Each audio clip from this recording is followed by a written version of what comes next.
Ama naming makapangyarihan sa lahat, Diyos ng buhay, Diyos ng kagalingan, at Diyos ng pag-asa. Sa mga sandaling ito, kami ay lumalapit sa iyo ng may mapagpakumbabang puso. Dala-dala namin ang aming kahinaan, ang aming sakit, at ang aming mga luha na matagal na naming kinikimkim. Ikaw lamang ang aming sandigan, ang aming kanlungan, at ang aming pag-asa sa gitna ng karamdaman. Panginoon, alam mo ang bawat kirot na aming nararamdaman. Bago pa man namin ito maramdaman, bago pa man namin ito masabi, batid mo na ang lahat. Alam mo ang pagod ng aming katawan, ang panghihina ng aming isipan, at ang takot na bumabalot sa aming puso. Sa bawat gabi, nahirap kaming matulog dahil sa sakit, naroon ka. Sa bawat araw na bumabangon kami, nang mabigat ang pakiramdam, naroon ka. Sa bawat sandali na kami ay nawawala ng pag-asa, hindi mo kami iniwan. Ngunit ngayon, Panginoon, kami ay humihingi hindi lamang ng lakas, kundi ng kagalingan. Siya ang nagpapagaling ng lahat mong karamdaman. Awit, chapter 103, verse 3. Panginoon, hawakan mo ang aking katawan ngayon. Hipuin mo ang bawat bahagi ng may sakit. Kung may karamdaman sa dugo, linisin mo ito. Kung may sakit sa puso, pagalingin mo ito. Kung may nararamdamang kirot at buto, kalamnan o laman loob, alisin mo ito sa iyong kapangyarihan. Ikaw ang dakilang manggagamot, walang imposible sa iyo. Kung ang sakit na ito ay matagal na naming dinadala, Panginoon, palitan mo ito ng kagalingan. Kung ito man ay tila walang lunas sa paningin ng tao, alam naming ang lunas sa iyo. Panginoon, sa mga sandaling kami ay natatakot, takot sa resulta ng pagsusuri, takot sa diagnosis, takot sa hinaharap, yakapin mo kami.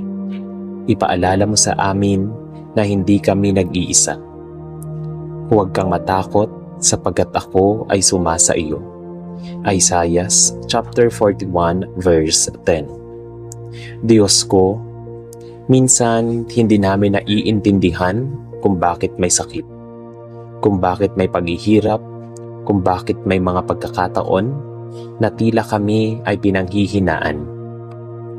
Ngunit sa kabila ng lahat ng ito, pinipili naming magtiwala sa iyo. Pinipili naming maniwala na may layunin ka. Pinipili naming kumapit sa iyong pangako. Pinipili naming umasa sa iyong walang hanggang pag-ibig. Panginoon, pagalingin mo kami, hindi lamang ang aming katawan, kundi pati ang aming puso. Kung may sakit na dulot ng galit, kapaitan o sama ng loob, linisin mo ito. Kung may sugat na hindi nakikita ng mata, iyong mga sugat ng kaluluwa, pagalingin mo ito. Sapagkat alam namin na ang tunay na kagalingan ay nagsisimula sa loob. Ama, binabanggit namin ngayon ang aming mga mahal sa buhay na may sakit. Hipuin mo sila kung nasaan man sila ngayon. Kung sila ay nasa ospital, samahan mo sila. Kung sila ay nagpapahinga sa bahay, bigyan mo sila ng lakas. Kung sila ay pinanghihinaan ng loob, palakasin mo ang kanilang pananampalataya. Panginoon, gamitin mo rin ang mga doktor, nurse at lahat na nag-aalaga sa amin.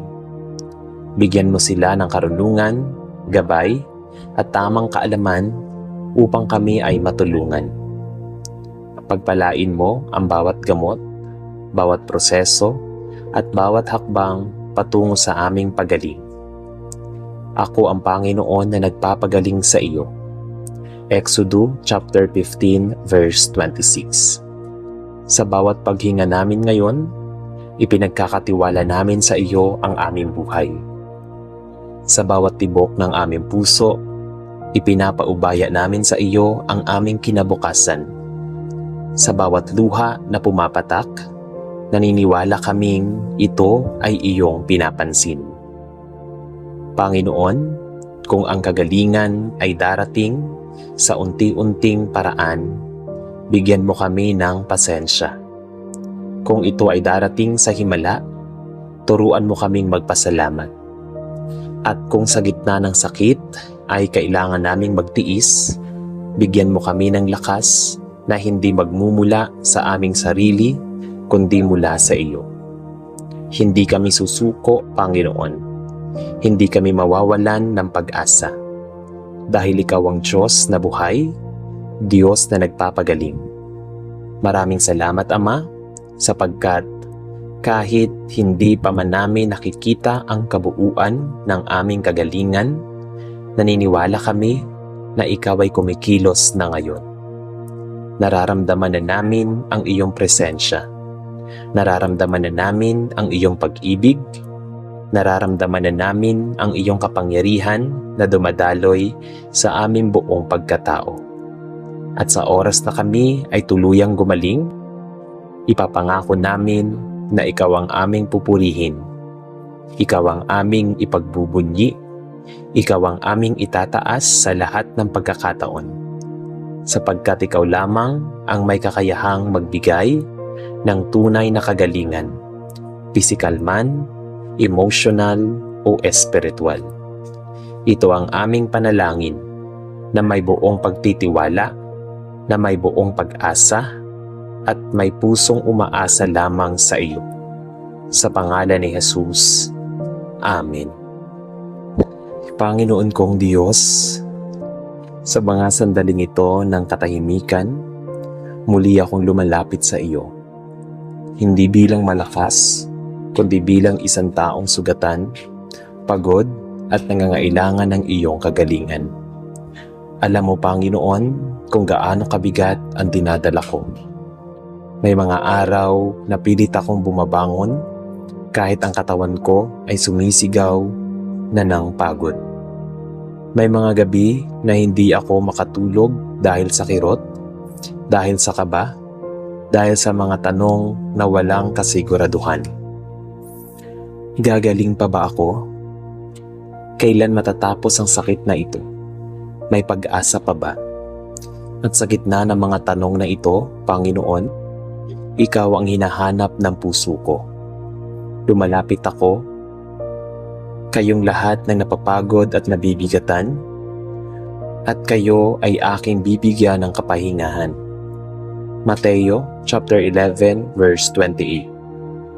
Ama, inaamin ko, napapagod na ako. Napapagod na ang katawan ko, napapagod na ang isip ko, napapagod na rin ang puso ko. Ngunit sa kabila ng lahat, hindi ako titigil na lumapit sa iyo. Panginoon, naaalala ko ang mga pagkakataon na ako ay malakas pa. Noon ang katawan ko ay puno ng sigla, noon ang bawat galaw ay magaan, at ang bawat araw ay puno ng saya. Ngunit ngayon, tila nagbago ang lahat. Ngunit kahit nagbago ang aking kalagayan, naniniwala akong hindi nagbabago ang iyong kapangyarihan. Ikaw pa rin ang Diyos na nagpapagaling. Ikaw pa rin ang Diyos na gumagawa ng himala. Ikaw pa rin ang Diyos na nagbibigay ng bagong lakas sa mga nanghihina. Binibigyan niya ng lakas ang nanghihina at pinapalakas ang walang kapangyarihan. Isaiah chapter 40 verse 29. Panginoon, kung ang sakit na ito ay parang bagyo sa buhay ko, ikaw ang maging aking kanlungan. Kung ito ay parang dilim na bumabalot sa akin, ikaw ang maging aking liwanag. Kung ito ay parang laban na tila hindi ko kayang ipanalo, ikaw ang maging aking mandirigma. Ama, narito ako ngayon, nakaluhod sa iyo. Hindi ko na kayang itago ang aking kahinaan. Ibinibigay ko sa iyo ang lahat. Ang sakit, ang takot, ang pag-aalala, at kahit ang mga luha na hindi ko maipaliwanag. Panginoon, hipuin mo ako ngayon. Hindi ko man makita ang iyong kamay, naniniwala akong narito ka. Hindi ko man marinig ang iyong tinig, alam kong kinakausap mo ang puso ko. Hindi ko man maramdaman agad ang kagalingan, naniniwala akong ikaw ay kumikilos. Sa pamamagitan ng kanyang mga sugat, ay tayo ay gumagaling. Isaiah chapter 53 verse 5. Sa mga sandaling ito, ini-imagine ko, Panginoon, na ang iyong kapangyarihan ay dumadaloy sa aking katawan mula ulo hanggang paa. Parang liwanag na unti-unting tinatanggal ang bawat sakit, bawat karamdaman, bawat kahinaan. Kung may bahagi ng katawan ko na may karamdaman, ikaw ang humipo doon. Kung may selula na hindi gumagana ng maayos, ikaw ang mag-ayos nito. Kung may bagay na hindi kayang gamutin ng medisina, ikaw ang gumawa ng himala. Ama, hindi ako umaasa lamang sa aking lakas. Umaasa ako sa iyo. At habang ako ay naghihintay, Panginoon, turuan mo akong magtiwala. Turuan mo akong magpasensya kahit mabagal ang pagaling. Turuan mo akong ngumiti kahit may kirot. Turuan mo akong manalangin kahit mahina ako. Diyos ko, minsan naiinggit ako sa mga taong malakas, sa mga taong walang iniindang sakit, ngunit ngayon naiintindihan ko, ang bawat pinagdadaanan ko ay may layunin. Sa sakit na ito, mas lalo kitang nakikilala. Sa kahinaan na ito, mas lalo akong natututong umasa sa iyo. Sa bawat luha, mas lalo akong lumalapit sa iyong presensya. Ang aking biyaya ay sapat para sa iyo, sapagkat ang aking kapangyarihan ay nahahayag sa kahinaan. 2 Corinto chapter 12 verse 9. Panginoon, gawin mo akong matatag sa gitna ng laban na ito. Kung ako man ay nangihina, ikaw ang maging lakas ko. Kung ako man ay matakot, ikaw ang maging kapayapaan ko. Kung ako man ay mawala ng pag-asa, ikaw ang maging pag-asa ko. Ama, hinihiling ko rin sa iyo. Hawakan mo ang aking isip. Huwag mong hayaang lamunin ako ng negatibong kaisipan. Huwag mong hayaang manaigan takot kaysa pananampalataya. Palitan mo ang aking pag-aalala ng kapayapaan. Palitan mo ang aking takot ng pagtitiwala. Palitan mo ang aking sakit ng kagalingan. Panginoon, sa bawat araw na dumadaan, pinipili kong maniwala na ako ay gagaling. Hindi dahil sinabi ng mundo, kundi dahil sinabi mo. Sapagkat ako ang Panginoon na nagpapagaling sa iyo. Exodus chapter 15 verse 26. Sa sandaling ito, idinideklara ko, Panginoon, ako ay hindi alipin ng sakit. Ako ay hindi matatalo ng karamdaman. Ako ay anak ng Diyos na may kapangyarihang magpagaling. At kahit hindi pa tapos ang laban, naniniwala ako, ang tagumpay ay paparating. Salamat, Panginoon, dahil sa gitna ng sakit, hindi mo ako iniwan. Salamat dahil sa gitna ng kahinaan, ikaw ang aking lakas. Salamat dahil sa gitna ng dilim, ikaw ang aking liwanag. Patuloy mo akong yakapin, patuloy mo akong pagalingin, patuloy mo akong palakasin. At sa bawat araw na ako ay lumalaban, ipapaalala ko sa sarili ko, hindi ako nag-iisa. kasama ko ang Diyos na buhay.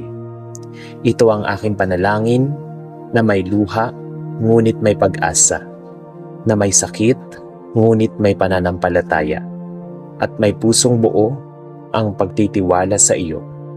Sa pangalan ni Jesus, Amen. Siya ang nagpapagaling ng lahat mong karamdaman. Awit, chapter 103, verse 3. Panginoon, hawakan mo ang aking katawan ngayon. Hipuin mo ang bawat bahagi ng may sakit.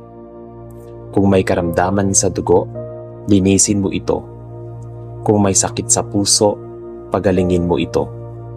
Kung may nararamdamang kirot at buto, kalamnan o laman loob, alisin mo ito sa iyong kapangyarihan.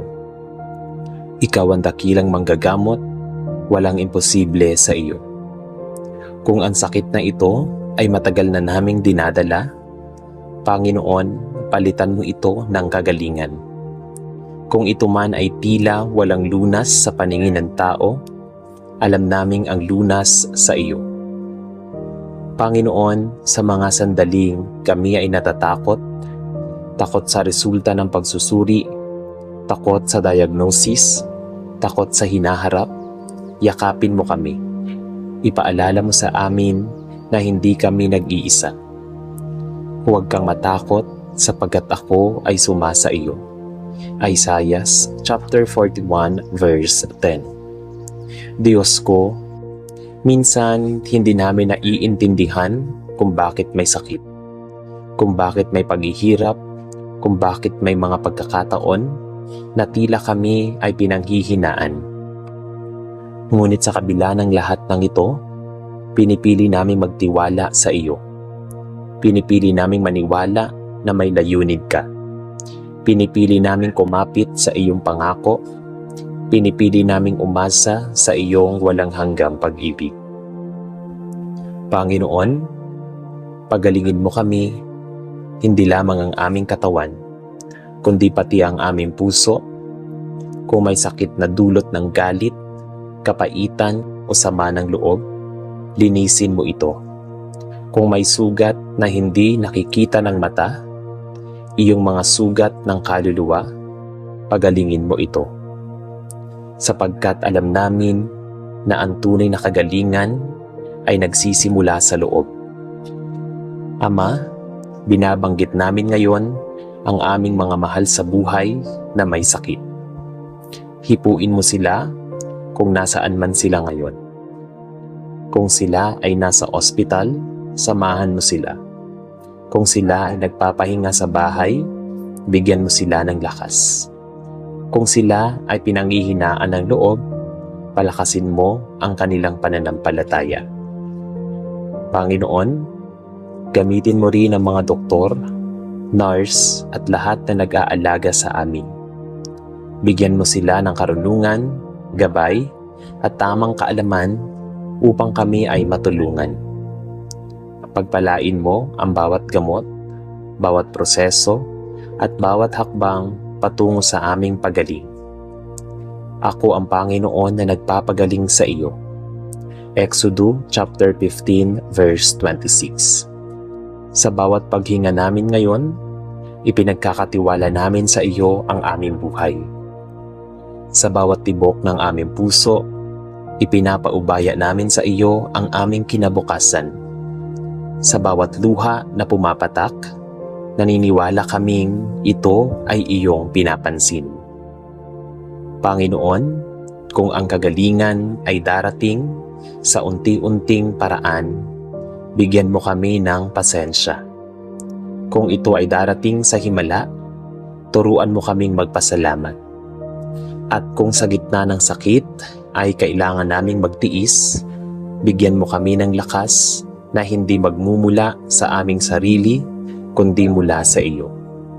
Hindi kami susuko, Panginoon. Hindi kami mawawalan ng pag-asa. Dahil ikaw ang Diyos na buhay, Diyos na nagpapagaling. Maraming salamat, Ama, sapagkat kahit hindi pa man namin nakikita ang kabuuan ng aming kagalingan, Naniniwala kami na ikaw ay kumikilos na ngayon. Nararamdaman na namin ang iyong presensya. Nararamdaman na namin ang iyong pag-ibig. Nararamdaman na namin ang iyong kapangyarihan na dumadaloy sa aming buong pagkatao. At sa oras na kami ay tuluyang gumaling, ipapangako namin na ikaw ang aming pupurihin. Ikaw ang aming ipagbubunyi. Ikaw ang aming itataas sa lahat ng pagkakataon. Sapagkat ikaw lamang ang may kakayahang magbigay ng tunay na kagalingan, pisikal man, emotional o espiritual.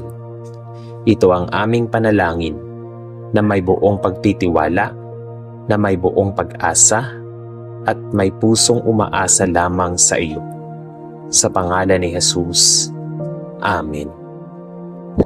Panginoon kong Diyos, sa mga sandaling ito ng katahimikan, muli akong lumalapit sa iyo.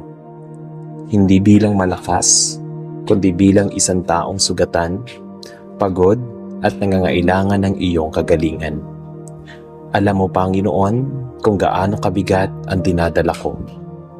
May mga araw na pilit akong bumabangon kahit ang katawan ko ay sumisigaw na ng pagod.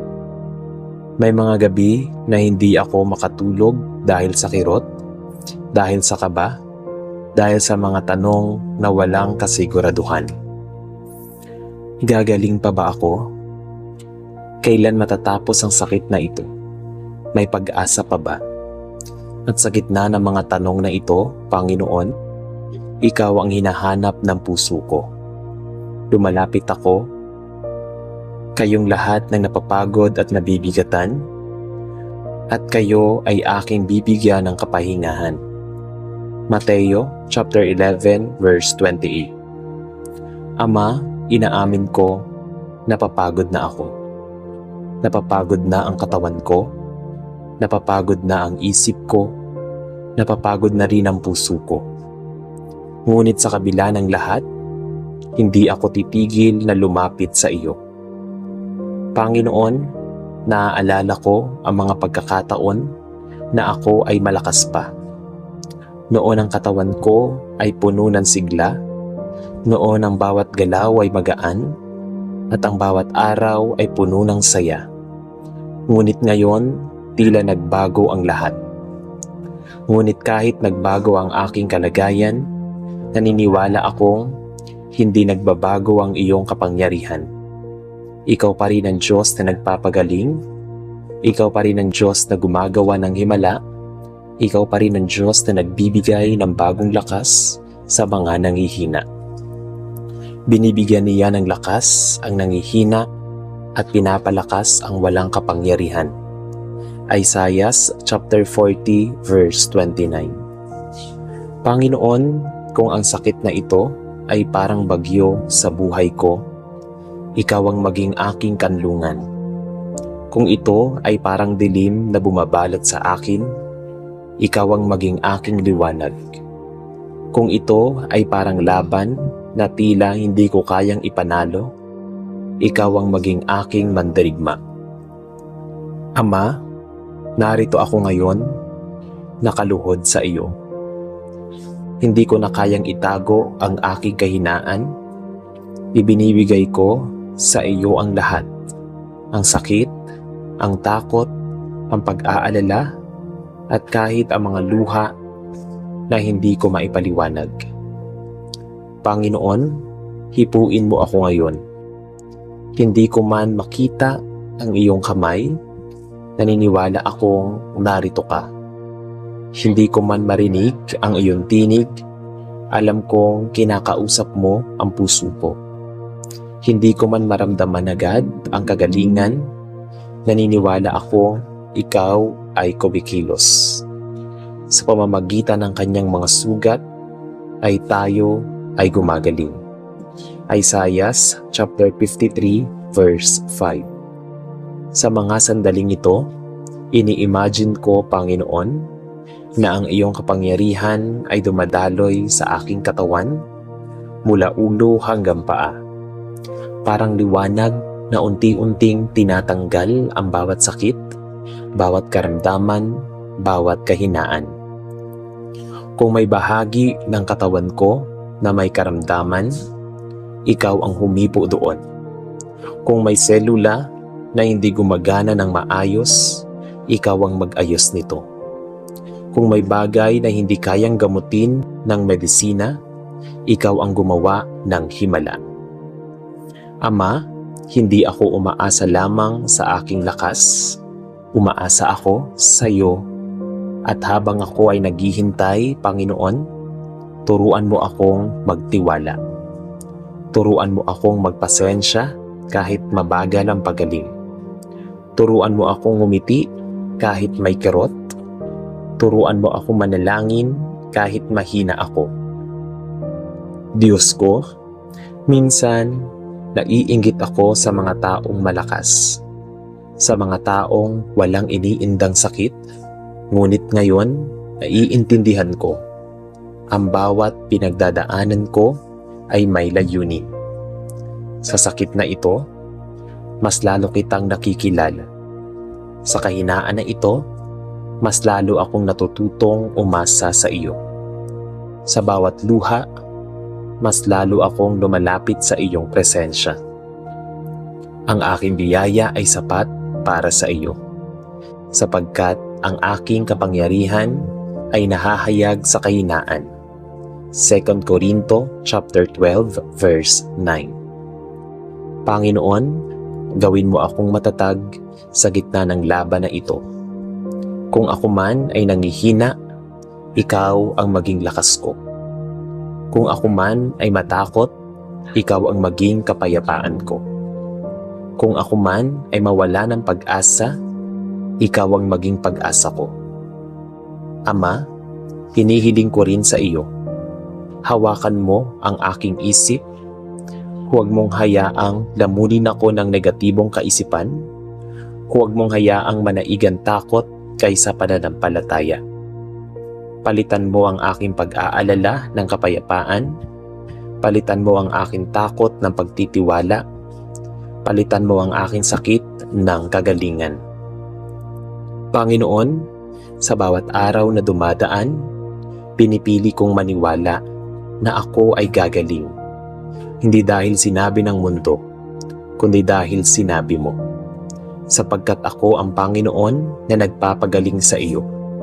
Exodus chapter 15 verse 26. Sa sandaling ito, idinideklara ko, Panginoon, ako ay hindi alipin ng sakit.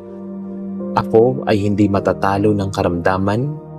Ako ay anak ng Diyos na may kapangyarihang magpagaling. At kahit hindi pa tapos ang laban, naniniwala ako, ang tagumpay ay paparating. Salamat, Panginoon, dahil sa gitna ng sakit, hindi mo ako iniwan. Salamat dahil sa gitna ng kahinaan, ikaw ang aking lakas. Salamat dahil sa gitna ng dilim, ikaw ang aking liwanag. Patuloy mo akong yakapin, patuloy mo akong pagalingin, patuloy mo akong palakasin. At sa bawat araw na ako ay lumalaban, ipapaalala ko sa sarili ko, hindi ako nag-iisa. Kasama ko ang Diyos na buhay. Ito ang aking panalangin na may luha, ngunit may pag-asa, na may sakit, ngunit may pananampalataya, at may pusong buo ang pagtitiwala sa iyo. Sa pangalan ni Jesus, Amen.